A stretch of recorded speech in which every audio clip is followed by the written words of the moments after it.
If you look at the numbers behind incontinence in women, it's hard to believe just how big an issue it is. Incontinence affects more women than diabetes, breast cancer, and heart disease, but it doesn't get nearly the attention it deserves.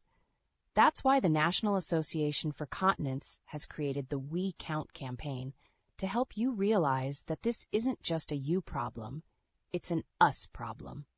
There are treatments available right now that can make a real difference in your life, and we invite you to take action today. Visit nafc.org/we-count for essential facts, insights, and resources on stress and urge incontinence, overactive bladder, menopause-related leakage, and more. That's nafc.org/we-count to learn more and discover that there truly is strength in numbers.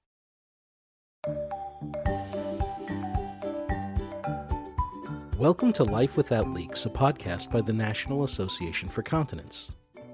NAFC is America's leading advocate for people with bladder and bowel conditions, with resources, connections to doctors, and a welcoming community of patients, physicians, and caregivers, all available at nafc.org.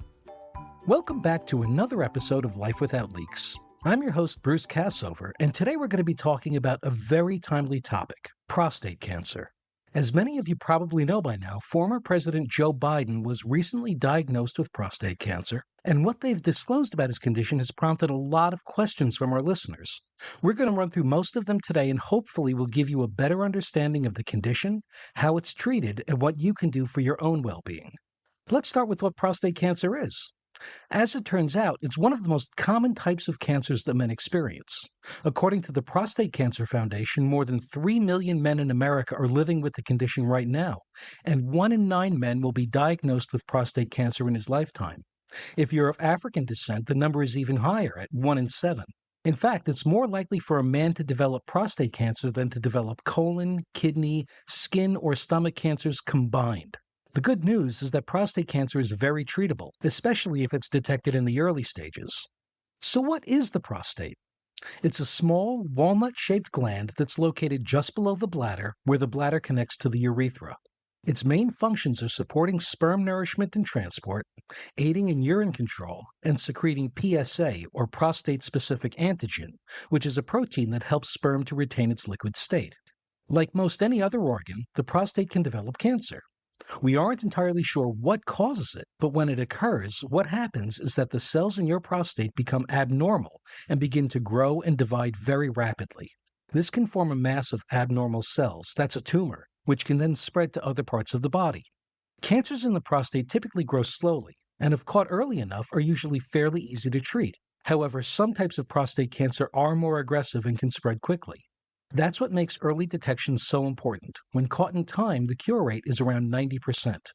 One of the challenges that men face is that the symptoms of prostate cancer can be similar to the symptoms of other conditions, so it's important that you pay attention to your body and take action if you notice any changes. And even if you don't have symptoms, it's important to get a prostate exam.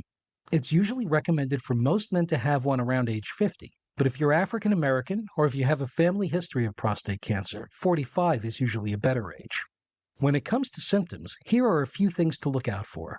Trouble urinating, including starting and stopping urination or a weak urine stream, blood in the urine or semen, painful urination or ejaculation, erectile dysfunction, bone pain, frequent urination, the need to use the bathroom multiple times at night, pelvic pain, and pain when sitting. Keep in mind that in the early stages of prostate cancer, most men don't experience any symptoms at all, which is another reason why screening with your physician is so important. What does that screening look like?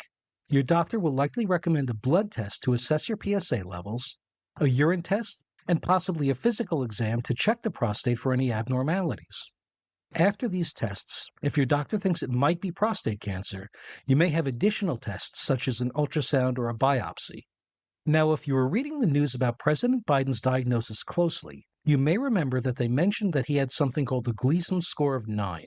That was confusing to a lot of people who weren't familiar with how the condition is assessed, and who usually hear about cancers running from stage 0 to stage 4. That confusion is understandable, because those are both numbers used to assess your condition.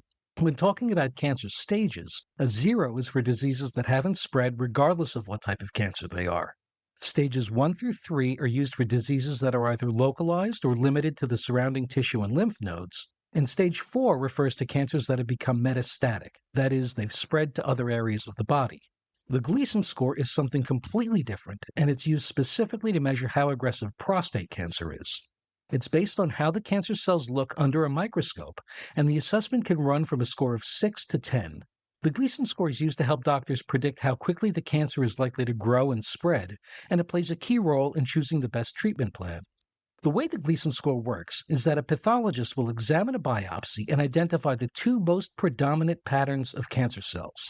Each of these 2 groups of cells will be graded on a scale of 1 to 5, with 1 being cells that look very similar to normal prostate cells, those are the least aggressive, and 5 being those cells that look very abnormal, which are the most aggressive. These 2 scores are then added together. A total of 6 suggests a low-grade cancer, a score of 7 indicates an intermediate risk, and a score of 8 to 10 indicates a high-grade aggressive cancer. Fortunately, today's treatments for prostate cancer have been shown to be very effective, and if caught early, doctors can often prevent it from spreading. The type of treatment you choose will depend on what stage you're at once the prostate cancer has been detected. Many men and their physicians choose to take a wait-and-see approach, also known as watchful waiting, when the cancer isn't aggressive, since prostate cancer is typically slow-growing and some of the treatment options have side effects that may outweigh the benefit of the treatment. If you do decide to treat your prostate cancer, your doctor may suggest surgery to remove the prostate, also called a prostatectomy, or radiation therapy. For advanced stages of prostate cancer that's metastasized to other parts of your body, your doctor may prescribe chemotherapy or hormone therapy. If the phrase hormone therapy rings a bell, it may be because President Biden's cancer was described as being hormone sensitive. That's not uncommon with prostate cancers, and what it means is that doctors may be able to control the disease by reducing the body's level of male hormones called androgens. The most well-known of these is testosterone. That can be done in a number of ways, including with medications or surgical procedures. The best thing you can do is to be proactive with your prostate health. Get a screening when it's appropriate and talk with your doctor about what you can do to maintain a healthy prostate. For more information, visit the National Association for Continence online at www.nafc.org. Life Without Leaks has been brought to you by the National Association for Continence. Our music is Rainbows by Kevin MacLeod. More information about NAFC is available online at nafc.org.